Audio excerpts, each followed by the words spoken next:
Not everyone hears it, but one day, in a moment that seems utterly ordinary, something inside gently stirs. Not loudly, not urgently, just a heartbeat that skips the rhythm of routine, a question emerging from nowhere echoing through the silence. It doesn't take the form of a revelation, nor does it knock at your door in the name of divinity or doctrine. Yet it carries the power to awaken something profoundly real within each person, a part long buried beneath layers of habit, role-playing, and forgetfulness. This call doesn't come from the outside. It's not sparked by a dramatic event, a prophecy, or a strange dream in the night. It arises from the deepest part of yourself, when all the things that once brought excitement suddenly lose their color, when the goals that used to be reasons to rise each morning now feel like numbers, duties, routines, when with each breath, the soul begins to whisper, "Is there more to this than what I see?" That is the beginning not of a religion but of a return to the self, a return to something primal, sacred yet forgotten amidst the noise of modern life. No light bursts from the heavens, no angel comes bearing visions. There is only a vague resistance to what's been called normal. The normal everyone seems to chase, yet few ever feel truly alive within. When the call begins to rise, it's often mistaken for a sudden sadness, a vague emptiness, or a restlessness without name. One might believe they're tired, bored, lost, but in truth, it is the soul's first murmur as it begins to awaken. This awakening is not gentle. It shakes the foundation of old definitions. It stirs the questions of success, of meaning, of the self. In this quiet shift, a truth begins to emerge, that no one was ever born merely to exist, repeat, and vanish. Each soul carries a light, a capacity to connect with the unseen, and a purpose far deeper than any title or role can define. But to touch that truth requires courage, the courage to stop, the courage to listen, the courage not to drown it out with familiar noise. There is no map for this journey, no guaranteed path. It begins with a single admission. Perhaps I've gone very far, without ever truly beginning. And in the very moment that admission is spoken inwardly, the first door opens, not out there, but within. The call doesn't come with promises. It offers no assurance of a smooth life, no instant peace, no predictable future, but it brings something far more profound, the chance to be real, the chance to live without losing yourself, the chance to walk, not to prove anything, but simply to embody what the soul has long held dear. Those who have heard this call know it never truly goes silent. It may be suppressed, pushed aside, drowned in work, relationships, or even spiritual distractions dressed in disguise. But it simmers like embers beneath ash, and when the moment comes it flares up again, for it is the most alive part within us, the part that cannot be denied. It is no coincidence that so many feel as if they're living a borrowed life. Outwardly, everything may seem fine: career, family, finances, but within, there remains a place untouched. That place is where the call dwells, where all the discarded questions begin to resurface. Who am I? What am I living for? What is real? And what is merely performance? The journey begins when these questions no longer frighten us, when, instead of running, we begin to face them, not to answer them at once, but to accept that the questions themselves are part of the path. Every soul comes into this world not to learn something new, but to remember what has been forgotten, and the call is the first knock that awakens that sacred memory. You don't need to climb a mountain. You don't need to abandon the world. Just pause, close your eyes, breathe slowly, and ask yourself with utter honesty, what within me longs to be truly alive? The call from within doesn't come to make you someone else. It comes to bring you back to yourself, not the idealized version, not the perfect model, but the real you, bare, trembling, yet authentic and alive. It doesn't demand immediate change. It only invites the first step, to recognize that something is stirring, and that stirring, no matter how faint, is the signal that true life is beginning to rise. From there, the journey unfolds. There is no defined destination, no fixed reward, but each step brings clarity. Each choice, when led by the call, draws us closer to our inner light. And as that light begins to glow, we realize we are not alone. Countless other souls are quietly walking the same path, each in their own way, but all moving toward the same truth. This journey isn't for the hurried, nor for those seeking recognition. It is for those brave enough to live honestly, patient enough to listen, humble enough not to explain everything, but simply to open and continue. For with each step, however slow, the sacred stirs anew, and from the moment the call is heard, there is no turning back. Not because we are forced forward, but because now, not moving forward would mean no longer being true to ourselves. What began as an invisible longing is the very threshold of light. And right now, if you still feel an emptiness within, a gentle stir you cannot yet name, that is not a problem. That is the signal. That is the call. And once that call is recognized, the first step has already begun. The rest does not need to be known in advance. You need only be faithful to that truth.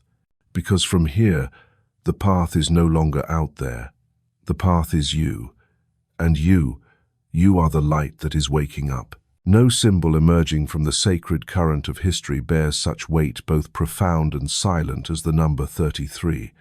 It is not merely the age at which the physical body of Jesus was nailed to the cross. It is the convergence point of a sacred journey, where life and death meet in a moment that transcends time. Yet what has been passed down through the ages is not the tragedy of a crucified body, but the map hidden in every step of a soul that lived fully in truth from its beginning to the final union with the invisible source of light. The number 33 is no coincidence. It appears as a radiant point across many cultures, mystical traditions, and ancient symbolisms.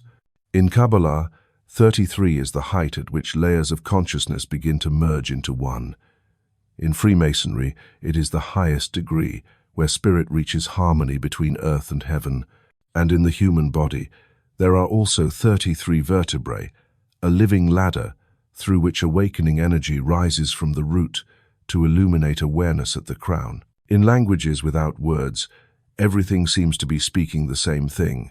33 is not merely a number, it is a cosmic rhythm, a complete cycle of a soul returning home. If we see the life of Jesus as a living gospel, then every moment of those 33 years becomes a milestone, a code, a layer of consciousness unfolding. It is not a story meant for worship, but a mirror for self-reflection, not to erect monuments, but to awaken the essence. Jesus did not come to be an exception, but to remind us that every human being carries within them the same seed of light, and the path to awaken it is always present, though it only reveals itself to those willing to see with the third eye and walk with a heart that has been purified. The map of the 33 steps exists in no book, no ancient scroll, no inscribed stone, no canonical doctrine outlines it in clear detail. Yet those who have silently contemplated the life of Jesus as a spiritual mirror will recognize every stage, every gesture, every word of his is a rung on the ladder, not a ladder to ascend to the sky, but one that leads inward to where the sacred kingdom truly lies dormant. Those with subtle perception will see the Nativity is not just a beginning, it is the first step of the soul's incarnation. The stillness in the desert is not merely retreat, it is the purification of the ego. The agony in Gethsemane is not simply suffering, it is the final surrender. And the resurrection not a miracle, but a realization. The soul never dies. Thus, the number 33 is not just a symbol, it is a sacred structure, imprinted in life itself. It does not call to be understood by reason, but to be felt through intuition, where the soul listens instead of the ear, and the inner eye reads what no page can contain.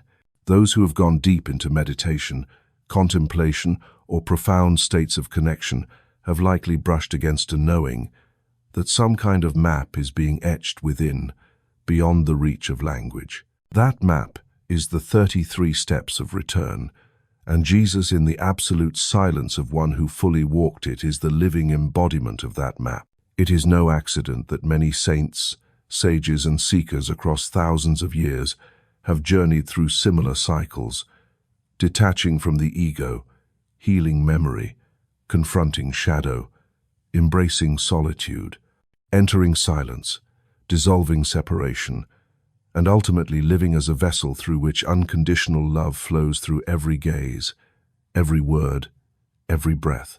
Each of them, regardless of religion or belief system, walks the same map, only with different names, different symbols, but the same rhythm.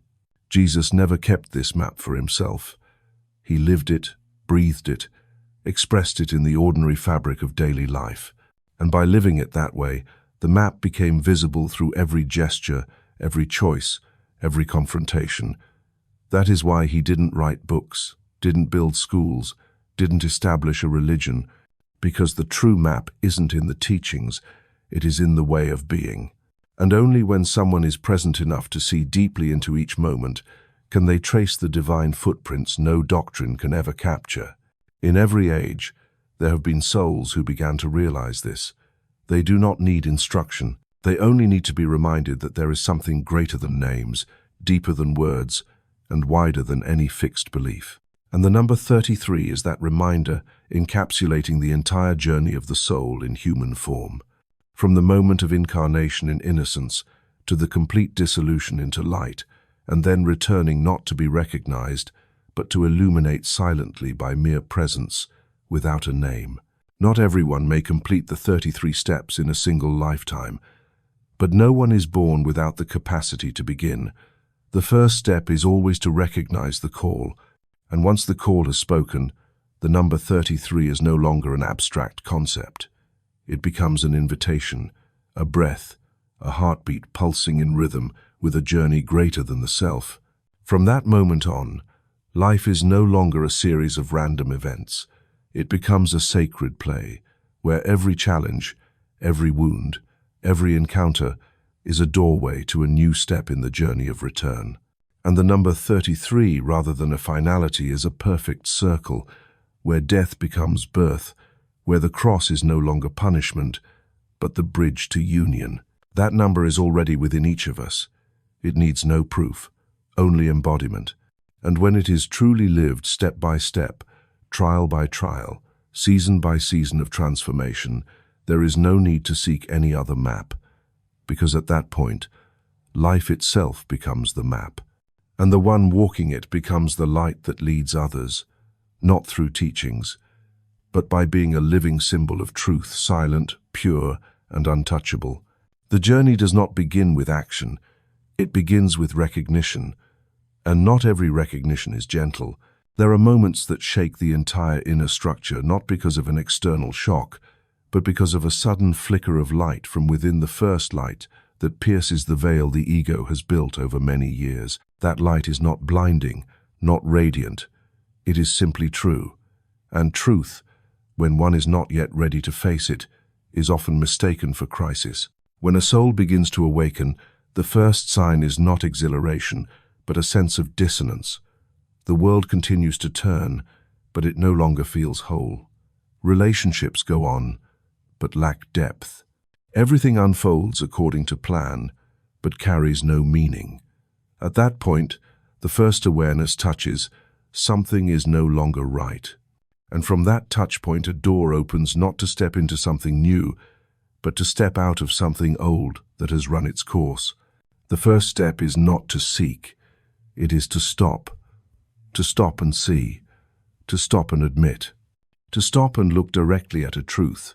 No one else can speak on your behalf, that what is steering your life is not the soul, but habit, fear, and defense mechanisms formed long ago. From deep within, a question rises: how much of this life truly comes from conscious choice, and how much is merely reaction, repetition, assumption? No one can go far without daring to look into the darkness. And to face it, the soul must first take a step back inward, away from the spotlight, away from the clamor of the world, back to listen not to the mind's noise, but to the vibration of the true self that has always been there. This is why every awakening journey passes through a phase of withdrawal, not to escape, but to remove oneself from the noise, long enough to clearly hear the call whispering from within. Jesus did not begin his mission in the crowd. He began in the desert, a place of no people, no applause, no witnesses. But it was there that all the false layers began to crack, and in the absolute silence, the shadow emerged not as an enemy, but as a mirror reflecting the unhealed parts of the human self, the fears never named, the instincts to control, possess, dominate. And to transcend them, no battle was required, only to look directly, acknowledge, and refuse to identify with them. Facing the shadow is not a war, it is a baptism in silence. Each image that surfaces carries an opportunity not to eliminate, but to integrate. Shadow does not disappear by suppression. It dissolves when embraced with clear awareness. And each time a part of the shadow is truly seen, light finds another place to dwell. Just as Jesus refused power, refused fame, refused shortcuts to glory, not out of fear, but because he saw clearly that these voices belong to the ego, not the soul. The early steps of spiritual awakening always follow a familiar pattern: realizing we've been asleep too long, withdrawing from what once seemed fine, and facing what was never faced. No one can substitute these 3 steps. No teacher, no method, no ritual can do it for you. This is the soul's part, and only when it is truly ready does it show up. And for that reason, these beginning steps are foundational. Without recognition, all spiritual effort is just decoration for the ego. Without withdrawal, all prayer is mere noise in the mind. Without confrontation, all practice is just a loop inside a darkness never seen. These 3 steps, when undertaken with sincerity, open a sacred space where the false cannot survive and the true begins to grow. No one walks with an open heart unless they have been broken open. No one lives authentically without first facing the parts of themselves that are hard to look at. And no one can love fully unless they have learned to gaze into the deepest lack within their own soul. Those who truly step onto the 33-step path are not the perfect ones. They are the ones brave enough to stop pretending. That beginning, though quiet, is the most profound revolution. It needs no proclamation. It needs no audience. But once it happens, the entire energetic field changes. The outer world may remain the same, but the inner world now has a point of no return.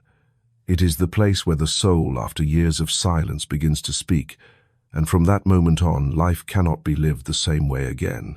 No light comes without passing through shadow. No rebirth happens without a symbolic death of the old. No true self emerges unless the ego agrees to step aside. Therefore, these 3 first steps, recognition, withdrawal, confrontation, are not merely preparation. They are the gateway, a gateway that only the awakened soul can recognize as open.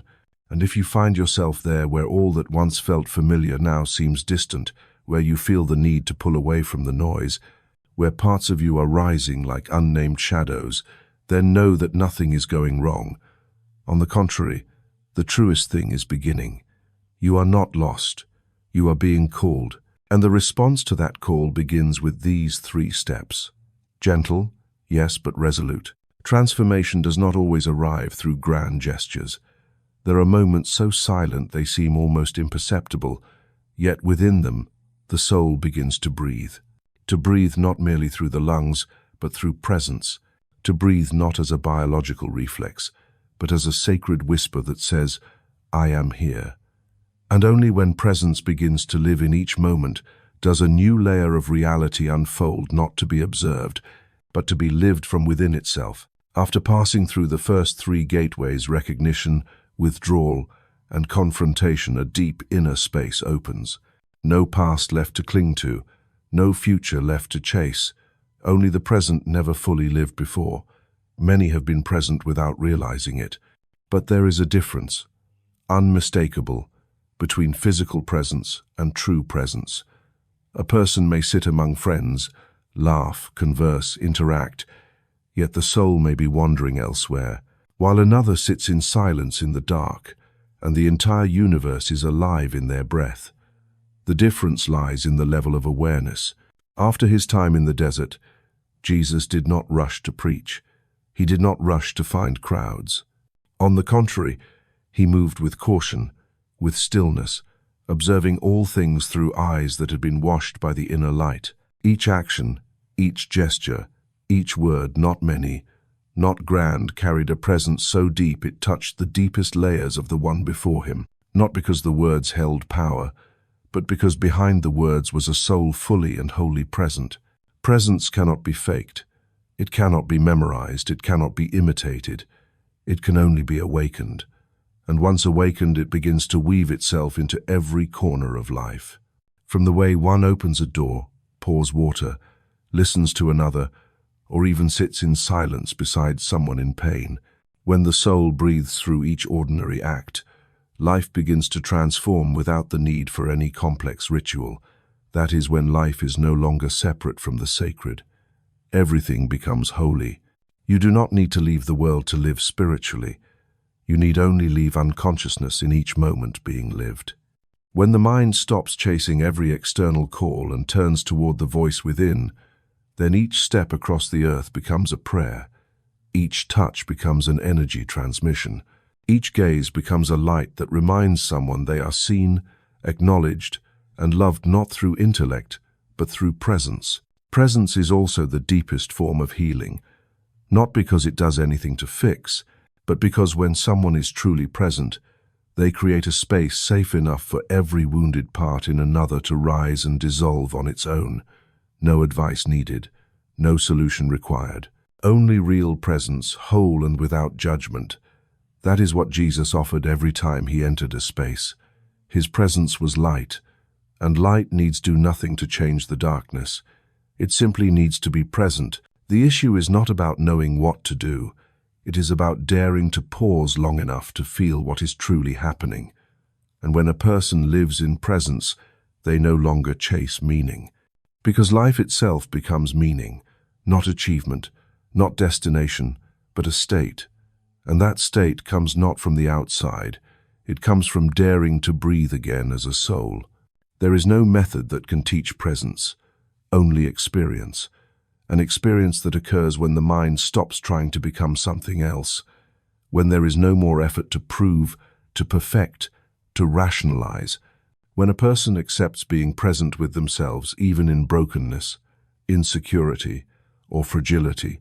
The soul exhales for the first time after a long slumber, and that breath is not loud, but strong enough to awaken the divine sleeping in every cell.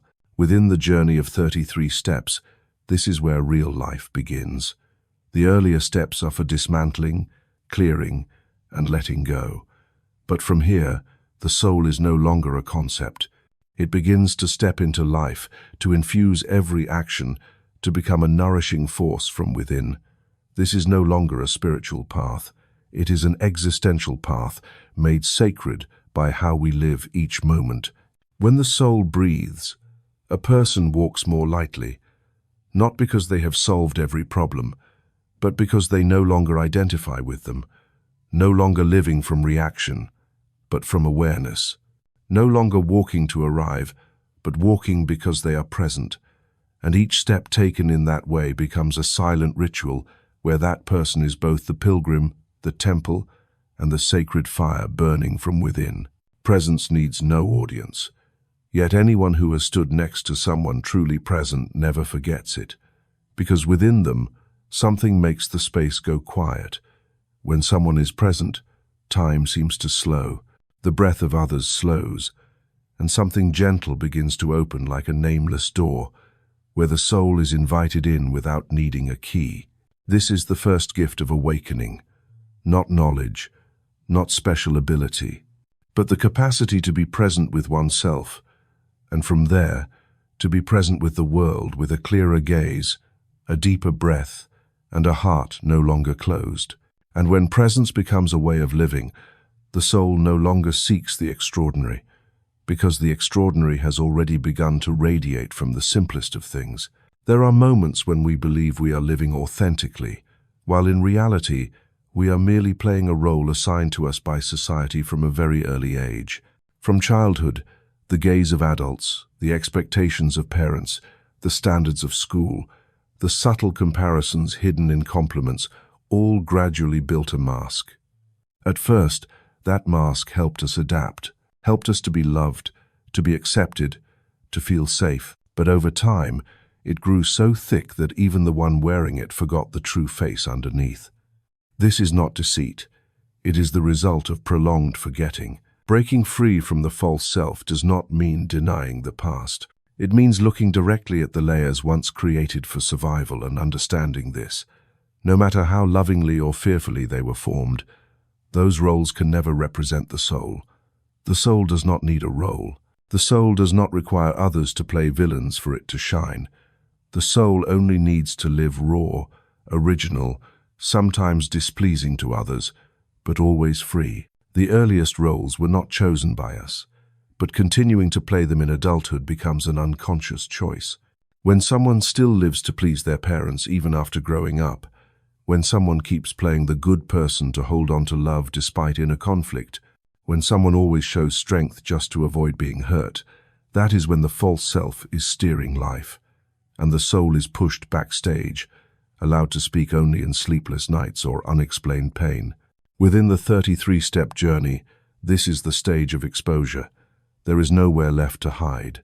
The layers of masks begin to crack, and what emerges first is not light, but confusion.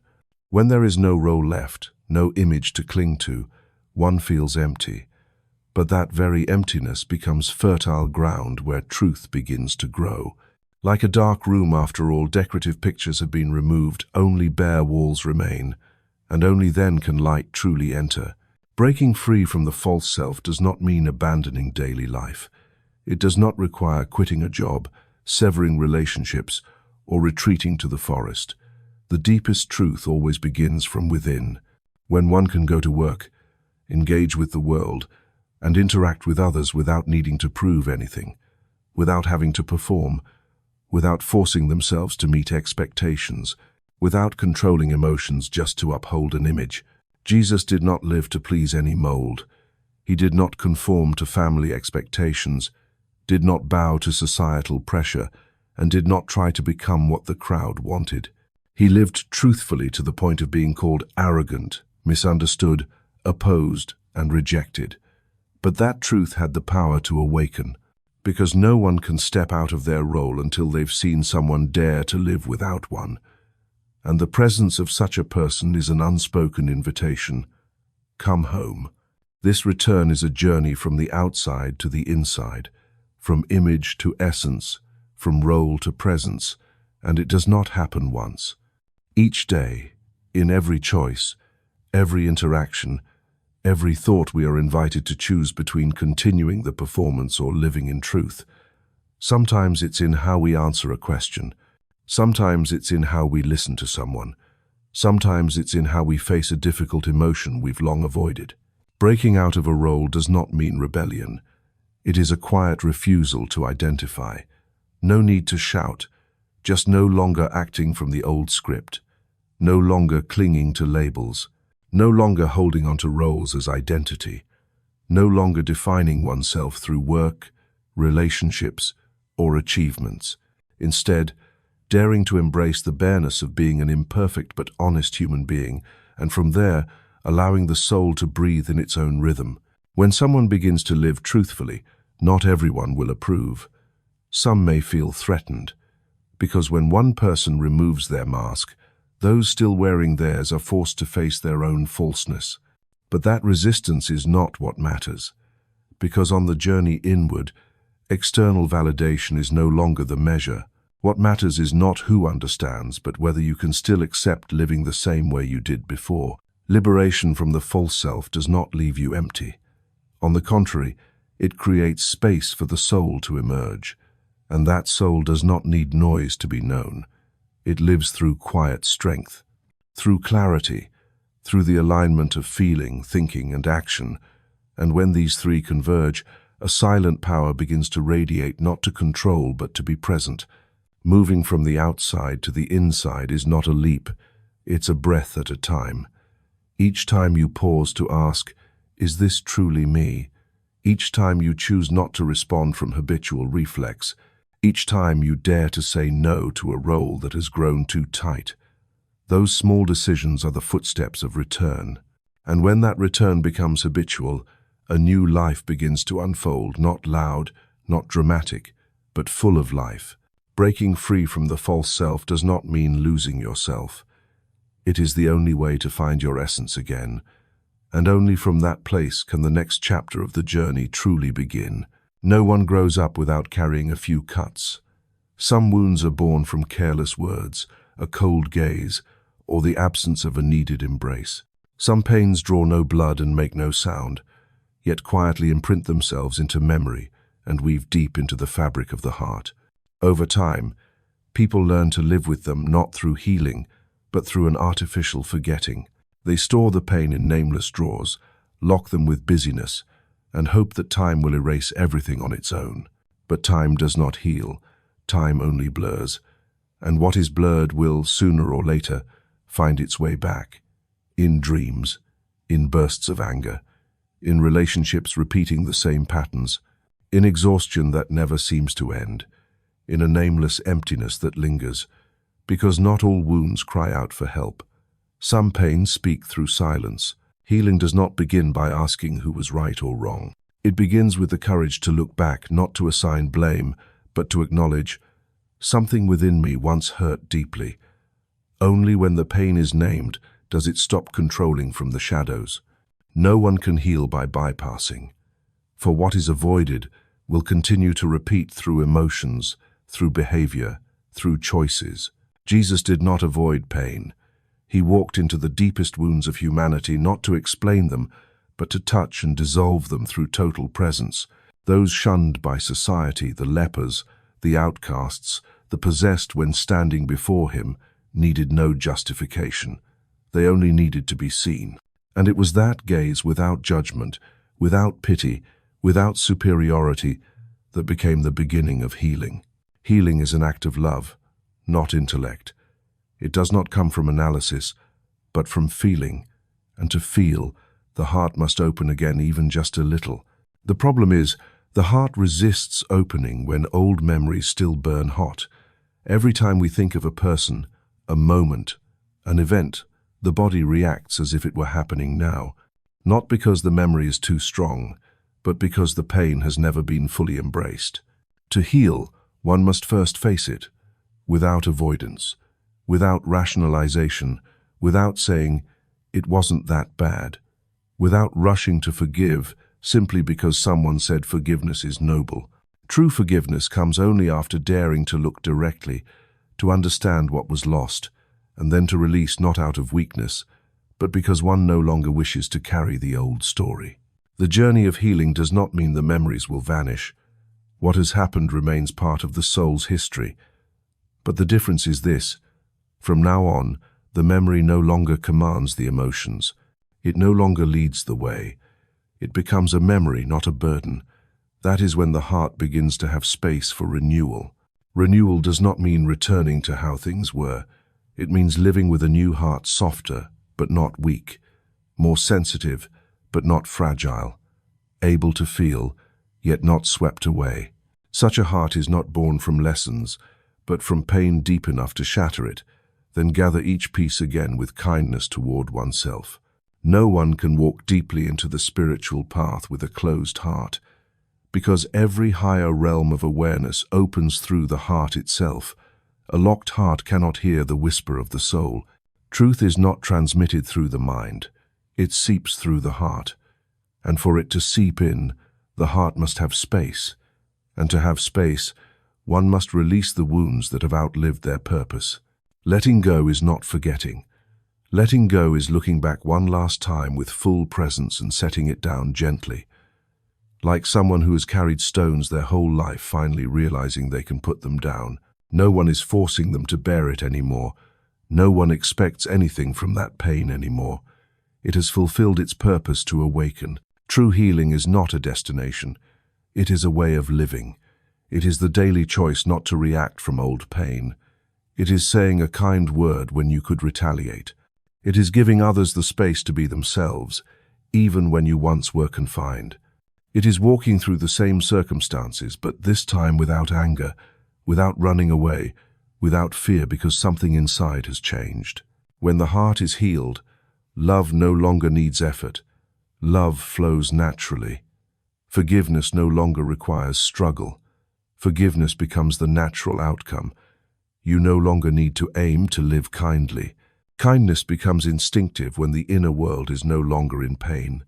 And in that moment, a person begins to live as light, not to shine for anyone, but because they have become light itself. There are people who have endured great pain yet still choose gentleness. They are not naive. They have simply entered the deeper layer of healing, and when you are near them, your heart feels safe, because they do not speak much. But they carry within them a peace so real that you no longer feel the need to defend yourself. That is true renewal. And it begins in a place everyone has been: memory and pain, but it ends in a place few have the courage to reach: an open heart. Not every awakening begins with light. Some paths open through darkness, not because light isn't real, but because the eyes aren't yet ready to see it.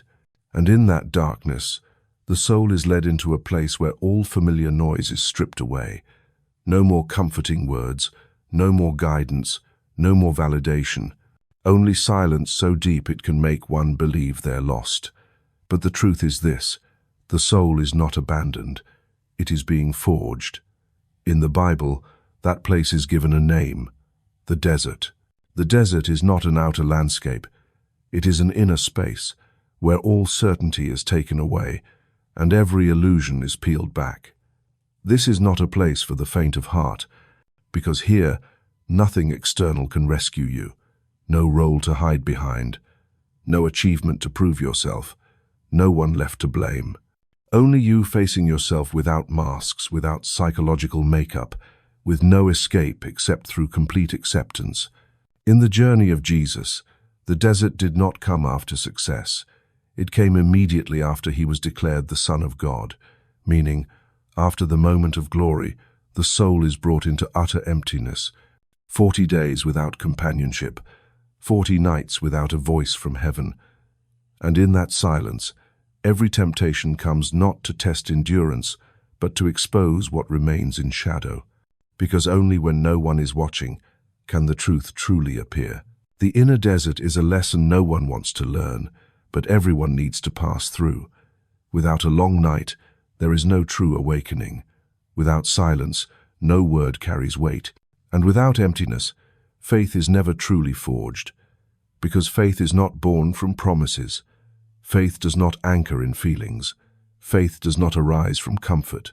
Faith only becomes real when everything else breaks, when one still chooses to stand, though there's nothing left to hold, when they still choose to walk, even without a visible path. Silence in the desert is not punishment.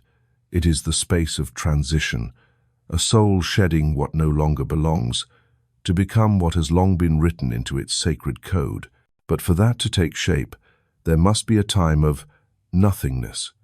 And it is precisely in that time of nothingness that the deepest changes begin. Many believe they've been abandoned when they no longer feel connected, but that is an illusion of the ego, because true connection does not depend on emotion. Connection is the unwavering awareness that even when everything external shifts, the sacred has never left. And the desert is where faith is forged moment by moment in the unknown, the uncertain, the uncontrollable. In that desert, questions grow sharper. Why me? Is faith even real? If there is a God, why is he silent? And it is precisely those questions, unsilenced, unavoided, that become the alchemical fire. And in that fire, it is not the answers that matter, but who remains after all the questions have burned away. In the desert, all attachments fall away. Old spiritual habits no longer work. Rituals no longer soothe the unease. Teachings no longer echo. And the person must learn something new. Listening that does not depend on sound. Trusting that requires no proof. Being present without needing feelings to accompany it. This is where inner strength is born, not loud, not showy, but steady, in a way nothing can shake. The desert is also where one learns to distinguish between the true voice and the echoes of fear, When there is no one left to ask, the soul is forced to listen to itself. And the first thing it hears is rarely pleasant. It is the fear, the emptiness, the whispers of the past. But if one does not turn away, if they dare to sit with each layer of feeling, then eventually a sound as faint as a breath will rise, a whisper, needing no justification. I am still here. From that desert, Jesus did not emerge as someone who had survived a test, but as someone fully embodied in his mission. Nothing could shake him. No temptation could draw him back, because he had walked through the darkest place and carried the truest light out of it. And just like that, every soul who walks out of their own desert without needing to declare anything lets each step become a testimony. No preaching necessary. Their presence alone is enough to remind others of something sacred within themselves. That is the gift of the desert. It gives you nothing new, but takes away all that is no longer needed, so that what is real may finally emerge in silence, in faith, and in unshakable presence. There comes a point in the inner journey when the mind no longer needs to gather more knowledge, no longer chases lofty concepts, no longer eagerly seeks answers to the unknown. At that point, wisdom ceases to be the result of study and becomes a natural current, like breathing, like a heartbeat, like sunlight filtering through leaves. There is no need to think in order to understand, no need to analyze in order to absorb, no need to prove in order to know. One only needs to be present, and wisdom will arise on its own, from a place where no one teaches, no one transmits, no one owns. This is the stage of awakened wisdom, when awareness moves beyond the realm of intellect and enters a deeper layer, where all truth has already been inscribed. No need to read another line. No need to wait for another teaching. Everything necessary has always been there, in every breath, in every moment, in everything. What is lacking is not knowledge. What is lacking is resonance. When a person has crossed the inner desert, shed the false self, and reopened a heart once thought hardened, it is at that moment that wisdom begins to speak, not through language, but through feeling. A gaze that penetrates essence, an intuition that knows what is right before any reason appears, a response born not from habit but from deep connection with the whole. That person no longer strives to be wise. They simply live in flow with life, and life itself, by nature, is boundlessly intelligent. In this state, learning is no longer about acquiring, it is about remembering, as though the soul is finally brushed free of the dust of time, reclaiming what it has always belonged to. Every experience is no longer an event to analyze, but a signal to listen to. Every person is no longer a subject to evaluate, but a mirror reflecting something within oneself. Every phenomenon, whether difficulty, failure, or success, becomes a gentle reminder that nothing happens externally that does not reflect what is shifting internally. Awakened wisdom does not stop at understanding. It opens a different kind of perception, a resonance with the universe where the soul is no longer a spectator of reality but pulses in rhythm with it, like a drop of water dissolved into the ocean, like a note blending into the entire symphony. No more separation between the knower and the known, only a current of vibration understanding itself through that person, in that moment. This is not some far-off mystical state. Awakened wisdom can arrive while washing dishes, while walking, while watching sunlight through leaves. It comes as a clear yet unnameable feeling, that everything is unfolding exactly as it needs to, not because all reasons are understood, but because one senses a sacred order at work. And when that order is felt, worry finds no place. Control dissolves. The craving to be special fades. That person no longer needs to be better than anyone, no longer needs to win, no longer needs to assert anything, for they have returned to a place beyond opposition.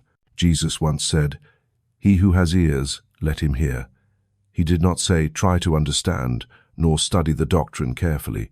He simply said, "Listen."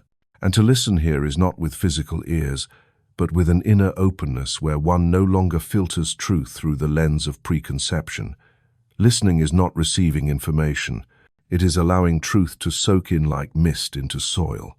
No forcing, no interference, no analysis. only the trust that, if presence is deep enough, wisdom will naturally reveal itself. In this layer of consciousness, all questions begin to dissolve, not because answers have been fully given, but because the one asking no longer resists not knowing.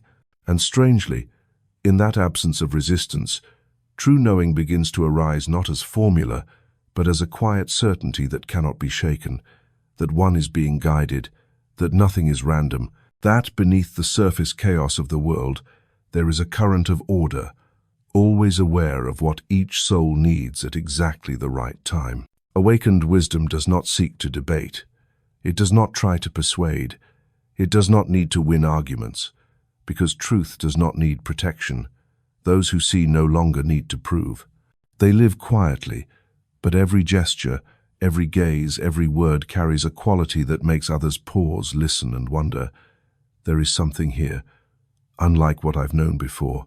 And that very quality is the evidence that true wisdom is not the sharpness of intellect, but the clarity that comes from deep connection. A person may speak simply, yet each word carries weight. A person may act gently, yet each act sends ripples of awakening, because they are not acting from ego, but from the current of life flowing through them. When wisdom has awakened, that person no longer seeks awakening. They simply live in harmony with truth, in resonance with the sacred, and in a silence filled with wordless speech. Not every message from the divine arrives through sound. There are words never spoken, yet they echo endlessly in the heart of one who knows how to listen. There are truths that do not need to be taught, because they can only be felt. And there are moments of guidance that bear no form of instruction, but arrive as absolute silence. A silence that is not empty, but alive. Not still, but quietly vibrant. Not distant, but so intimately close that no boundary remains. This is the language of the divine, a language not found in words, but in the space between them. In a world of noise, where every moment is filled with voices, screens, news, expectations, and reactions, silence has become a stranger. Most people today fear silence as if it were an unsettling void. They rush to fill it with a song, a conversation, a notification, because if silence is allowed to linger too long, they will have to face themselves.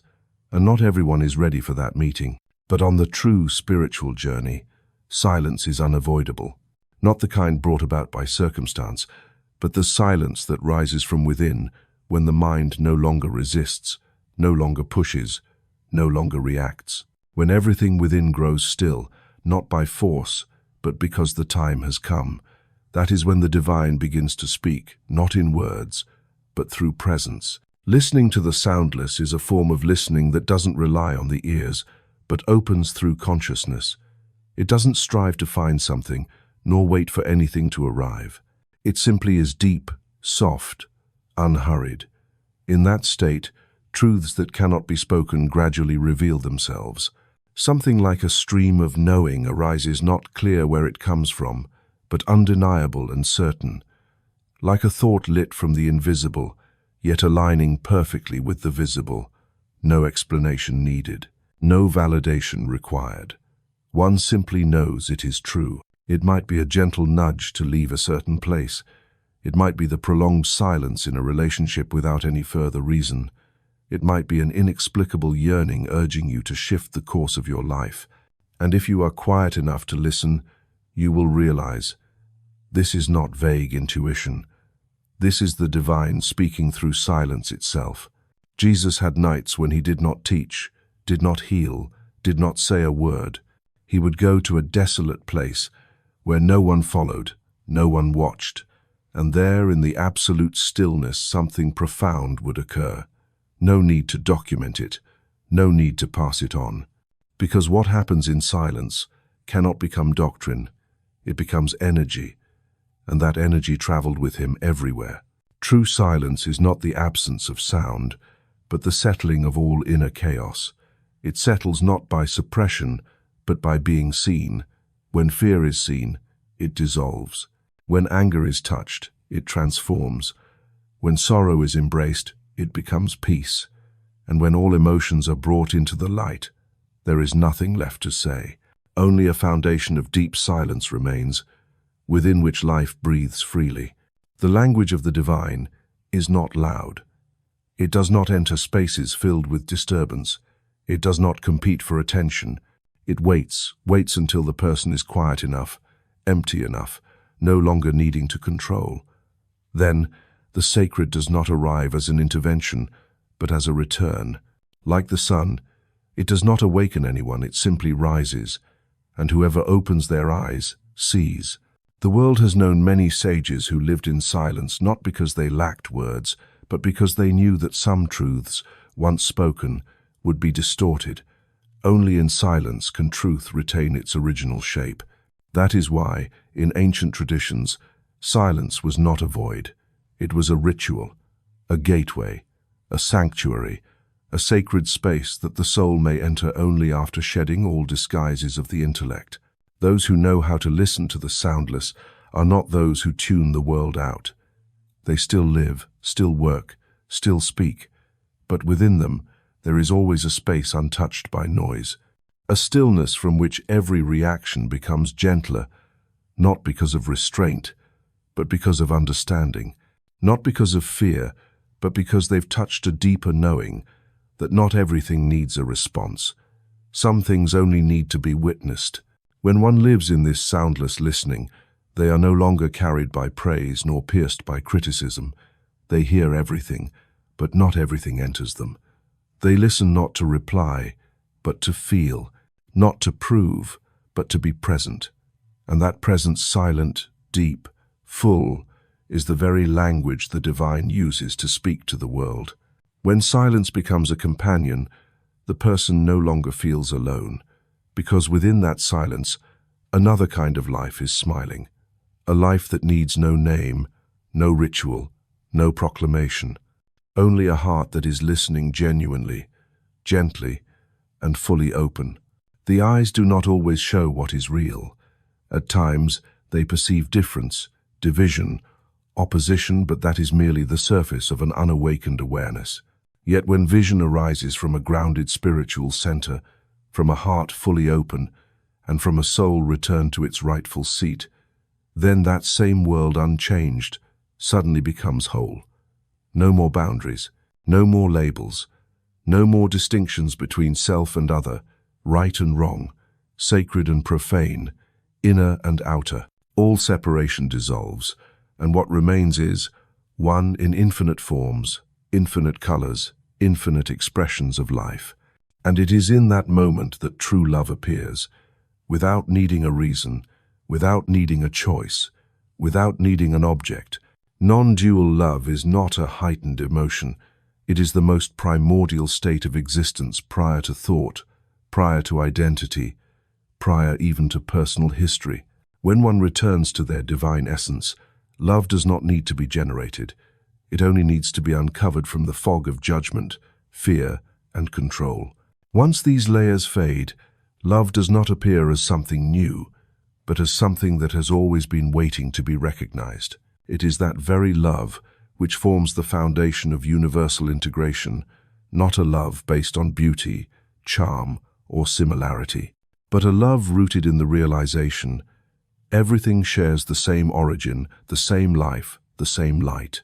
Plants and humans, enemies and friends, the successful and the failed, all are tiny fragments of one vast intelligence, expressing itself in countless forms.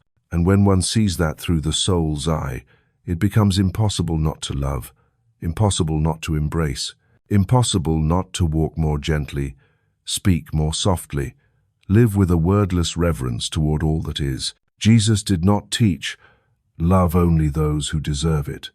He said, love your enemies, not because the enemy needs love, but because the one who loves is set free. For only non-discriminatory love has the power to liberate. Conditional love is merely another form of control. Unconditional love is the space where all attachments melt, all prejudices fall away, and all inner battles begin to end. When someone sees the world with integrated eyes, they are no longer caught in the drama of each story. They see through words, reactions, behaviors, and touch the trembling core within every being, the core of fear of separation, fear of being forgotten, fear of not belonging. And when that place is met with an unconditional gaze, something begins to heal, not through action, but through a presence that makes no distinction. Integration of all existence does not mean dissolving individuality into the crowd. On the contrary, it is when the individual recognizes themselves as an irreplaceable part of the whole, and the whole is living in every breath of the individual. The ego is not erased, but put in its right place, no longer the center of all things, but still a unique and essential expression. In that integration, no one is greater or lesser. No form of life is higher or lower. There is difference, but no division. There is uniqueness, but no isolation. Like notes in a symphony, each has its own place, but all together create a complete flow in which nothing can be left out. In the depth of integration, love no longer needs to be named. It appears in a glance, in a way of walking, in the patience to listen, in the non-reaction to what is blameworthy, in the ability to see light within what seems dark. That person does not need to proclaim compassion. They are compassion. They do not preach love. They become love. And from that place, the world begins to change not through force, but through resonance. The deepest transformation does not come from trying to make others better. It comes when one looks at another and sees themselves in them, not in personality, but in essence.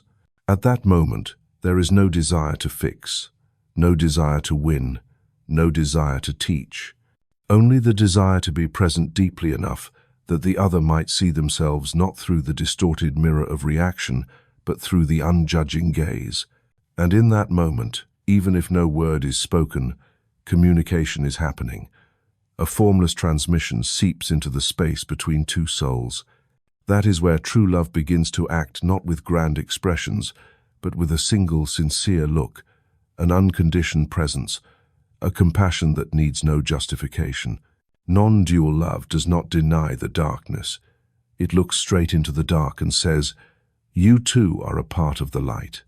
It does not condone what is wrong, but neither does it despise the one who has strayed. It does not permit wrongdoing to continue, but it keeps the heart open to the possibility of change, because it knows every being is on the way home, and every behavior, no matter how distorted, arises from a longing to reconnect. That is the source of the integration of all existence. Nothing stands outside of love. No one is other. Nowhere is off limits. All life is seen through a single gaze, the gaze that knows. In the sacred oneness, all is one. No one enters true life without first dying once. But this is not the death of the body. It is not a physical ending, but the dissolution of a long-held illusion, the ego, the I that a person clings to as if it were their very being. The roles, the names, the layers of identity formed since childhood, shaped by family, by society, by pain, all together constructing a self that is not real. And then, on the soul's return to its original light, there comes an inevitable moment, the moment when that self no longer fits. It grows tight, suffocating. Every step toward truth demands its release. And this is when the soul enters a form of profound martyrdom, a death unseen by others, yet the beginning of all that is true. The ego is not evil.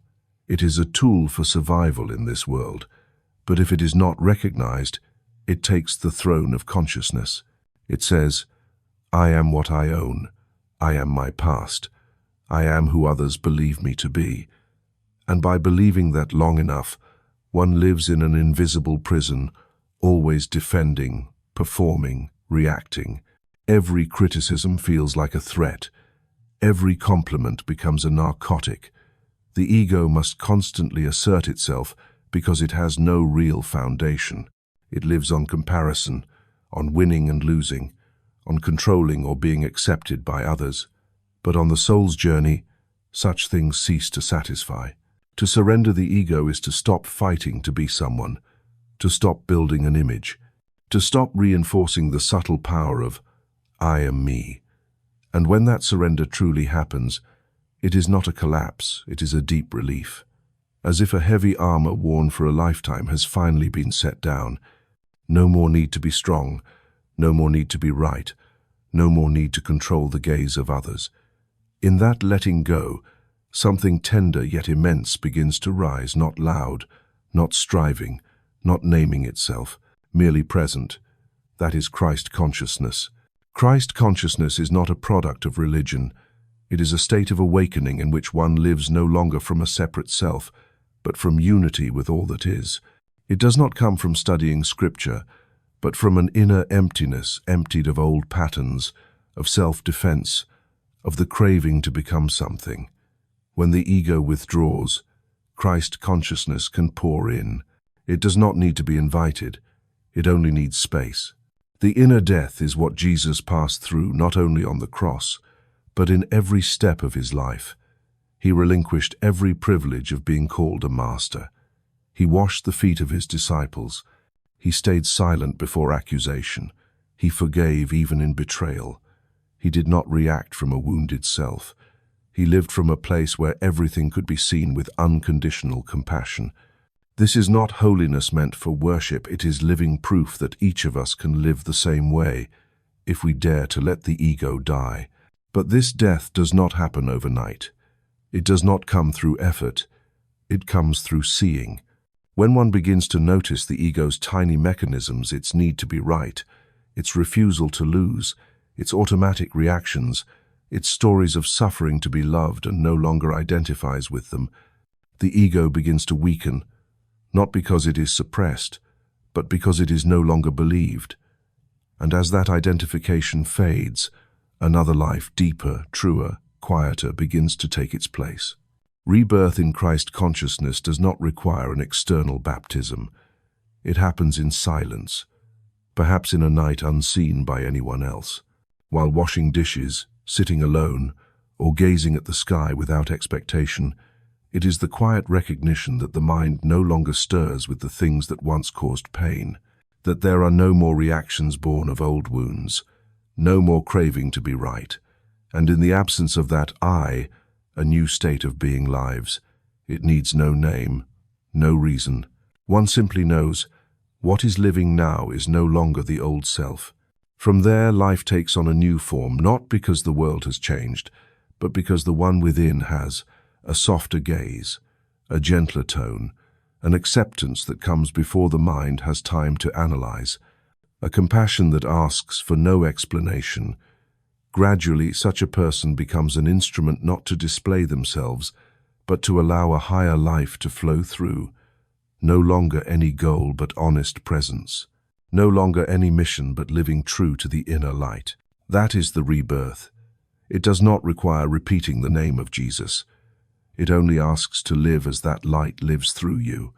And when that light is lived, it spreads, without many words, without preaching. The fragrance of authenticity naturally finds those who are hungry for awakening, not to attract, but to awaken, not to lead, but to remind. You are that too. And thus, the inner death is no longer frightening. It is the doorway home. The ego is not destroyed. It is seen and dissolved. There is no one left to win, but no one left to lose either. Only life remains pure, free, nameless, formless, and from that very nothingness, all truth begins to bloom. Love, as commonly understood, is an emotion, something that comes and goes, rises and falls, stirs the heart and can also shatter it. But true love does not arise from fleeting waves of emotion. It is not born of attraction, does not cling to chemical reactions, does not require promises or the desire for reciprocation to be sustained. Love, in its purest form, is not a feeling. It is a state of being, a living, ever-expanding space where the soul returns and realizes it has never lacked anything. When love is no longer just an emotion, the heart is no longer a fragile chamber. It becomes a steadfast home where all life is embraced in unconditional peace. In this state, a person does not feel love. They are love. There is no effort to love, no striving to be compassionate, no criteria for what is worthy of affection. Everything that exists, whether person, object, situation, or the self, is wrapped in the same gentle current of vibration. No distinctions, no preferences, no conditions shaped by memory or expectation. When the heart becomes home, it is no longer a shelter for personal feelings, but a source radiating uninterrupted light.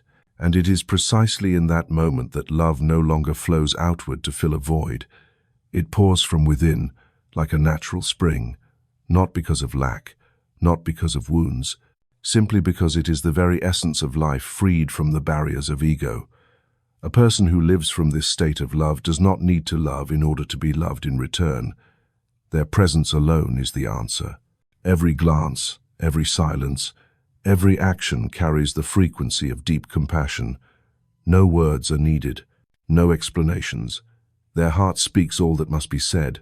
They no longer see love as a relationship, but as an atmosphere, an ever-present field of energy, a space where anyone who steps in feels seen, heard, understood, not because they deserve it, but because they exist.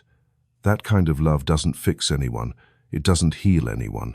Yet simply by its presence, the pain within others begins to dissolve naturally, like mist under the morning Sunday. No force, no lessons, no touch required, just being there like a soft awning in the rain of life. When the heart is home, one no longer loves each person, they love all, because separation is no longer seen.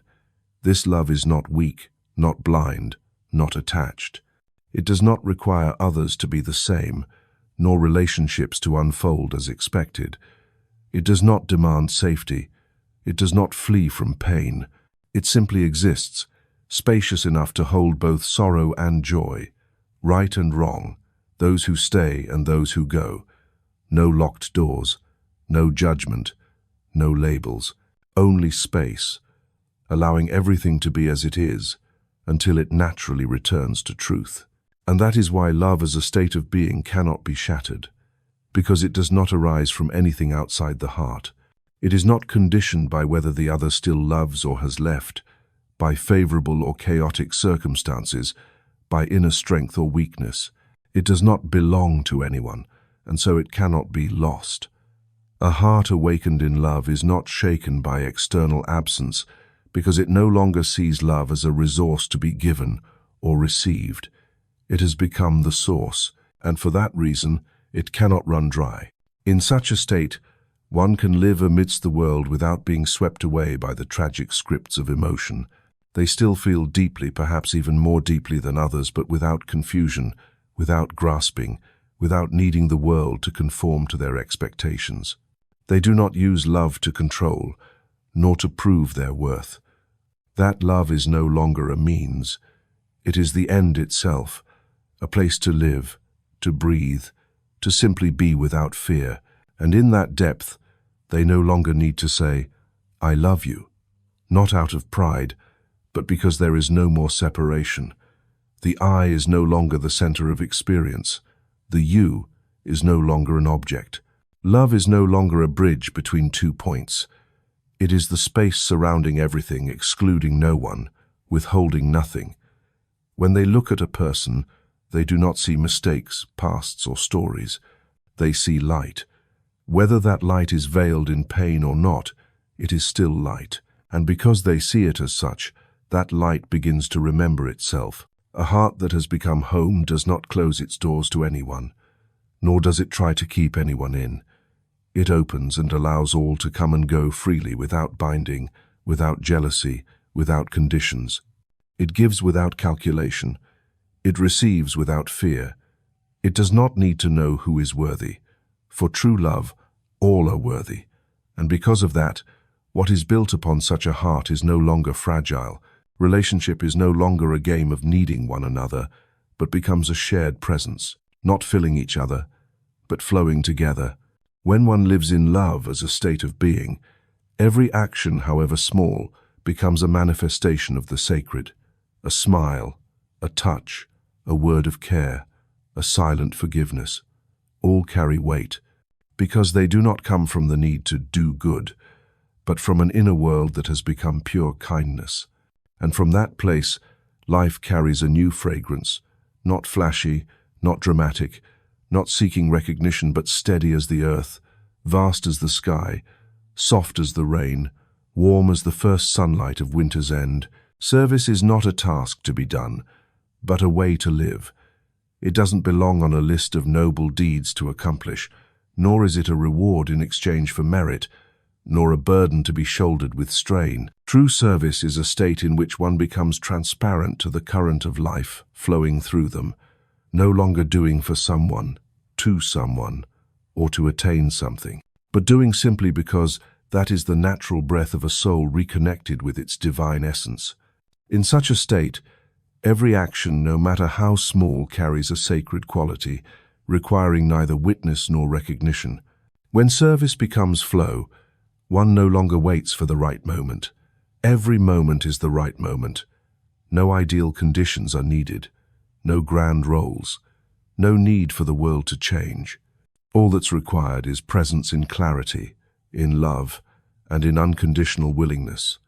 It may be washing dishes, it may be mopping the floor, it may be listening to someone in despair, it may be letting someone go in silence. All of it is service, if done with a spirit that asks nothing in return for the ego. Because service isn't defined by the magnitude of action, but by the intention within each action. When the heart no longer closes itself within the boundaries of me and them, every gesture of the body, every word, every glance becomes a vehicle for the divine to manifest. There is no longer a line between sacred and mundane, between high and low, between spiritual work and ordinary tasks. A cup of tea poured in mindfulness is as sacred as a sermon. Full presence beside someone in pain is as drenched in light as any formal prayer. And when one lives this way, service does not deplete them. On the contrary, it becomes the very way life flows through them more powerfully, more clearly, more luminously. For water remains pure only as long as it keeps flowing. A river cannot hold its waters for itself, just as the soul cannot hold light unless it lets it pour forth. Service is not sacrifice, it is opening. Not the abandonment of the self, but a stepping beyond the small self into the vast self, the true self planted by God from the beginning. In true service, there is no position to compete for, no rank to aspire toward, no scoreboard for comparison, only stillness, only depth. And in that stillness, the seemingly anonymous actions possess the power to touch the deepest layers of the human heart. What moves people is not form, but the real soul made present. A sincere gaze can redeem. A timely hand on the shoulder can lift a life. A simple word spoken from the heart's center can melt years of frozen pain within someone. That is the real power of service, unassuming, quiet, expecting no applause. Service requires no external motivation. It arises naturally from a person who is whole within. A soul no longer feeling lack, no longer craving love, no longer needing validation, spontaneously desires to share what it has, not to do a favor, but because it cannot not give. Not because it wants to help, but because it can no longer look away. That heart has become a bottomless well, from which the waters of love pour forth without reason. And the miracle is, it is in service that one is truly healed. For in forgetting oneself to lift another, a thick layer of ego dissolves. In bowing to wash another's feet, the inner wounds of pride and self-eudaimonia begin to ease. In embracing another's pain, the cold regions of one's own memory are warmed. Service does not require perfection. It only asks for sincerity and openness. And the wonder is, the more one serves, the softer the heart becomes. And the softer it becomes, the more light flows through. But service is not duty-bound. If done out of fear, pressure, or image maintenance, it ceases to be a flow and becomes a leak. It takes more than it gives. And then one becomes exhausted, dry, resentful, because the source wasn't love. True service does not burn us out. For it doesn't come from effort, but from a restful center, a center that knows, I am not the one helping. I am merely allowing life to pass through me. And if that life wishes to help, then I become an instrument, not a benefactor, but a keeper of the light's passage. And that is what it means to serve as a flow, uninterrupted, without preference, without calculation, without conditions. At any time, in any place, One can become a gateway for the sacred to move through, even if no one sees, even if no one thanks, even if one feels no pride in it. For the one who truly serves no longer asks for reward. Their joy does not come after the act, it resides within each heartbeat, each breath, each fully present step taken while giving. And eventually such a person realizes there is no boundary between self and the one served, no two sides, no distance, only one stream, one life, expressing itself through countless forms. And we need not do anything grand, only allow that life to flow through us and let it do what must be done, where it must be done, in ways we cannot foresee. Then, every day, whether shopping, driving, or sitting in silence, becomes a ritual, a service, a sacred act. Healing does not begin with technique. It begins with presence. Not merely physical presence, but a deeper kind, a presence that arises when a person releases every barrier of the ego and becomes a pure space through which light flows. In that moment, their mere presence is enough to melt the ice. No advice needed, no analysis, no explanations of right or wrong. Just being there fully, wholly, without judgment, and the pain within the other begins to shift. Because it is not the person who is doing the healing, it is the embodied light, doing what it was born to do, to illuminate. Healing, at its deepest level, does not come from the outside in. It rises from within. And the only thing that can awaken that energy is a pure presence, a space that does not seek to control, does not aim to change anyone, does not strive to fix anything. Just presence, like the sun before a flower that is still closed. It does not demand the flower to bloom, but the light by its nature makes the petals unable to remain closed. No force, no rush, no expectation of outcome. Light simply is, and whatever follows that is the natural miracle. Such presence does not arise from effort, but from surrender. It does not come from learning more, but from letting go of the mask of the helper, letting go of the role of the responsible one, letting go of the desire to be seen as someone who can heal. Only when there is nothing left to prove does one truly become present. And then, the sacred is no longer blocked by the self. The light is no longer obstructed. It passes through the body, through the eyes, through the silence, and the person sitting across begins to feel what the mind cannot name. I am being seen. I am being heard. I am being touched, even though no touch has occurred. The one who carries light speaks little, needs no reasoning. They do not rush to comfort, do not interrupt to rescue. They are simply there, like a still river, like an unwarped mirror, like an unlocked door. And that is the true medicine. Because what wounds us has never been the external event, but the sense that we are no longer part of the light. When someone appears as the embodiment of light without judgment, without demand, without rejection, that person remembers, and with that remembrance, what was never healed begins to heal. Healing does not happen through battle. It happens through deep acceptance, and no one can accept what they have not embraced within themselves. The one who carries light understands this. They are not afraid of the dark, because they have lived with it. They do not recoil from rage, jealousy, or brokenness, because they have walked through those terrains and know there is nothing shameful in a soul that has lost its way. There is only light forgotten. And so they do not come to teach a lesson. They come to remind what is already known through a presence that asks for nothing. In the state of embodied light, a person needs not do anything extraordinary. Their presence alone is healing. They step into a room and the air shifts. Not because they stand out, but because they no longer shield themselves, no longer confine who they are to form or role.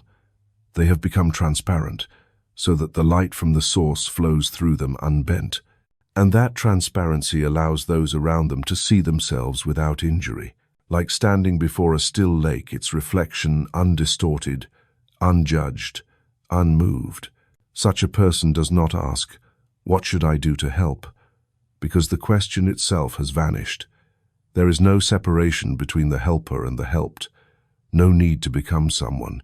Only a radiant consciousness simply living, and anyone who comes close is warmed, even without intention. That is the deepest level of service, doing nothing at all, yet life is restored.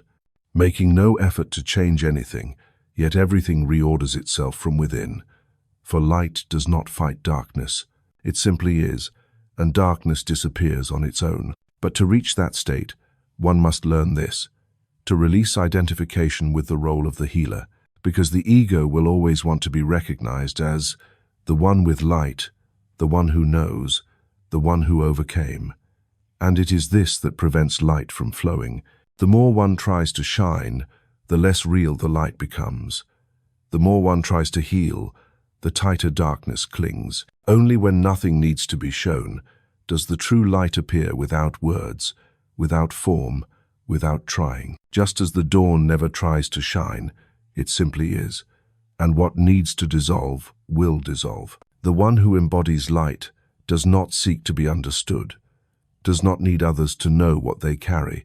They do not need a stage, do not need praise, because light does not say, "Look at me." It simply does its work shining, and what needs to blossom will blossom. What needs to fall away will fall away. Not quickly, not slowly, not according to any plan. There is only a current of life operating with a wisdom beyond calculation, and the person, if they trust enough, need only stand still and let the light pass through. At that point, healing is no longer an event, but an atmosphere. Not a special moment, but every moment soaked in life. Each step becomes a beam of light in motion. Each gaze becomes a wave of love radiating out. Each silence becomes an invitation to come home. And the world, though chaotic, though fragmented, though full of wounds, becomes a place where healing is possible. Not because it has changed, but because someone has shown up as light, not separate, not calculating, not afraid. When the journey has passed through enough soul lessons, enough ups and downs, enough doubt, expectation and collapse, there comes a moment when one stops, not because they have arrived at a destination, but because they realize there was never anywhere to go, and what has always been there, the pure light, unborn and undying, never left. In that moment, the seeker disappears, not because they were defeated, but because they were liberated. There is no one seeking anymore. Only presence remains clear, still, vast enough that nothing exists outside of it. From the very beginning, there was never a real journey, only a dance in which light plays the game of forgetting itself, then step by step remembers. It forgets so that it may feel the longing. It remembers so that it may return in deeper wholeness. That journey is not wrong, but it is not the final thing. The final thing is the dissolution of the very I that believed it was on its way home. Like a drop of water falling back into the ocean, no longer a separate unit, yet not lost. It is completely dissolved, and in that dissolution, ultimate freedom arises. There is no longer anyone saying, "I am practicing presence," no one thinking, "I need a bit more healing," no one analyzing, "Am I making progress?" All questions dissolve like morning mist beneath sunlight, because all of those questions arise from someone who believes they are still lacking, still far, still needing effort. But in the deepest stillness, when the seeking is laid down, a great truth reveals itself. No one needs to be perfected. No one is broken. No one is lost. There is only one light always present, merely awaiting recognition. At this point, life is no longer about fulfilling a grand purpose, no longer about ascending a ladder, no longer about striving to become more spiritual. All effort ceases, but life does not stop. On the contrary, it flows more powerfully than ever, yet needs no controller, no one to manage it. It is as though the hand of God moves of its own accord through each finger, each breath, each glance, and the person simply no longer resists, no longer interferes, no longer labels, no longer fears, no longer expects. This does not mean numbness or resignation. On the contrary, it is in this state of complete dissolution that true sensitivity arises. Every vibration in space, every movement within others, is felt with a depth never known before. But there is no longer reaction from ego, no more distinction between me and them, between success or failure, between right or wrong. All is simply the movement of one living current. And within that current, there is no one standing apart to judge it. One who is completely dissolved no longer lives in the world as a separate entity, but as life itself, breathing, seeing, touching. There is no fixed center, no longer a subject inside experiencing an object outside.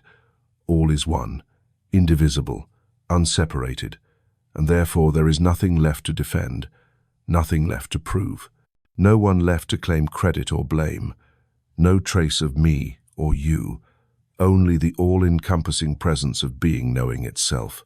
At this level, silence becomes speech, simplicity becomes wisdom. No need for lengthy explanation, no need to quote doctrines.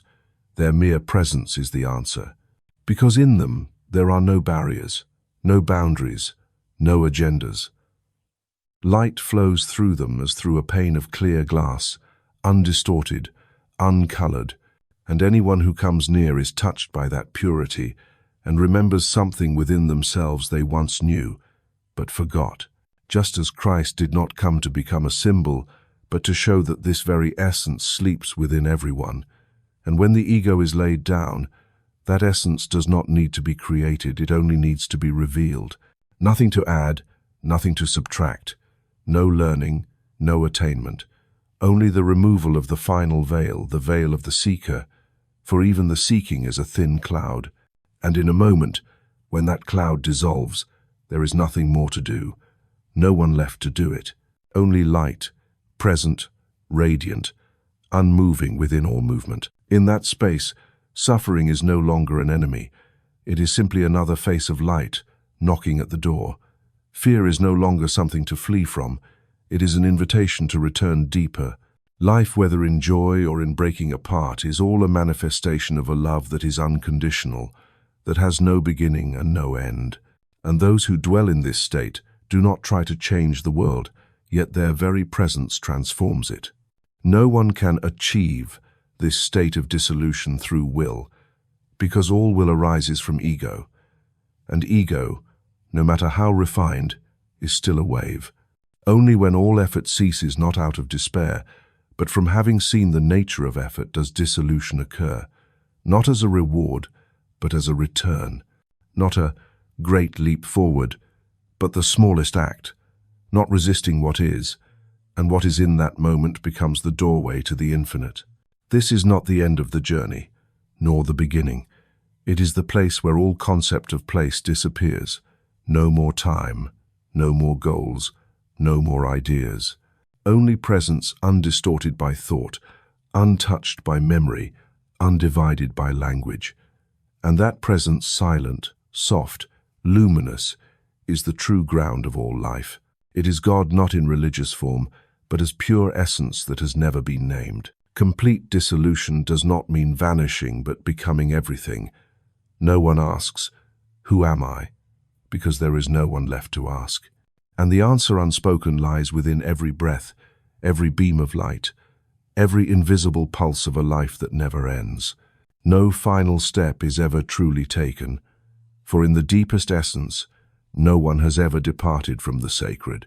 The journey is but a lucid dream, where the soul borrows a body to feel the sense of separation, not to get lost, but to learn that it was never apart. And as that dream fades, as every effort to return grows quiet, only one thing remains unmoved amidst it all: clarity. Not the clarity of the intellect, but the primordial light, the one that has always been there, unmoving amid all motion, radiant within stillness, complete without needing anything more. To return is not to go back to a place. It is to remove the final veil, the veil of concept, the concept of self, of God, of liberation, of the path. All of it is language in service of the journey. But when the journey ends, those words fall away like petals at the end of a season, and what remains has no need of a name, for any name would fracture its wholeness. It is pure being, not created, not coming or going, not bound by form. A life without boundary, without division, where I and you are but waves upon the same ocean. Everything learned, practiced, experienced, be it noble or painful, has been part of this dance of return. Nothing was wrong, nothing was wasted. But when clarity arises, all of it is seen with gratitude and released. For truth does not need to be possessed. It does not need to be known like an object.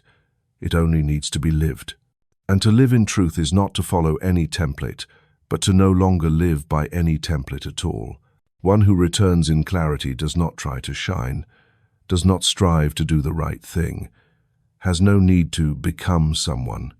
They live as simply as a breath, as a stream, as a morning ray falling upon a rooftop. Yet within that simplicity is something altogether different, a stillness undisturbed, a strength that needs no voice, a love not directed at someone but radiating toward all. Not love as an emotion, but love as essence, quiet, deep, and unconditional. Now, life is no longer something to confront, but something to merge with. There is no longer an observer or a decider. Everything is simply happening, and one exists as a pure part of that motion, like a hand that doesn't think it is tapping, yet music resounds. There is no conductor, yet everything is in harmony. No plan, yet all is in place. No doubt, for there is no one left to doubt. No fear, for there is no foothold for ego to generate fear. This is not a state of delusion. On the contrary, it is the deepest awakening. A clarity so pure that it has no need to name, as if every layer of dust has been wiped away and the original light shines of its own. Not light from the outside, but from within every cell. Not shining out, but emanating from the non-separation with all things. In this state, nothing is excluded. No emotion is wrong. No experience is less spiritual. Everything is seen through without judgment, without attachment, and therefore reconciled. There is no longer a battle between light and darkness, because there is no one standing in between to choose sides. No more striving to elevate consciousness, for even striving dissolves into clarity. No more will to maintain presence. Presence needs no maintenance. It is the ground. It is reality. It is what is always there regardless of dreaming or waking, pain or joy, being lost or returning. The one who arrives at this final step leaves no footprints, because no step was truly taken, only a living current recognizing itself. And when there is no one seeking, what was sought appears, not in a blaze, but in a peace so deep it needs no proof.